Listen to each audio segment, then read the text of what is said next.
Il y a 1000 inventions pour faire parler les femmes, mais pas une pour les faire taire. Quand la femme ne sait plus que répondre, c'est que la mer est vide. Je suis en train de lire ce livre de Marina Jagiello qui s'appelle Les mots et les femmes. Marina Jagiello, c'est une linguiste. Le livre, il date de 1978, mais en gros, c'est un livre dans lequel elle explore les différences entre femmes et hommes dans notre manière de nous exprimer, dans notre manière de choisir notre vocabulaire. Enfin bon, bref, j'en suis au début, mais c'est hyper intéressant. Dans ce livre, elle parle notamment de la manière dont on considère la parole des femmes, et on a tendance à tout le temps utiliser des verbes qui sont souvent assez péjoratifs pour en parler.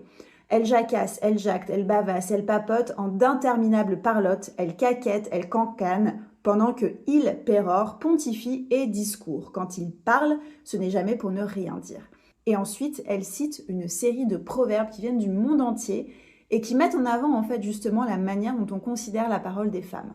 Je vous en lis quelques-uns. La femme qui se tait vaut mieux que celle qui parle. Le silence est le plus beau bijou d'une femme, mais elle le porte rarement.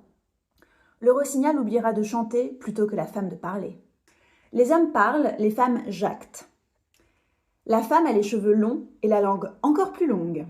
My personal favorite, quand la femme ne sait plus que répondre, c'est que la mer est vide. Vous préférez lequel ?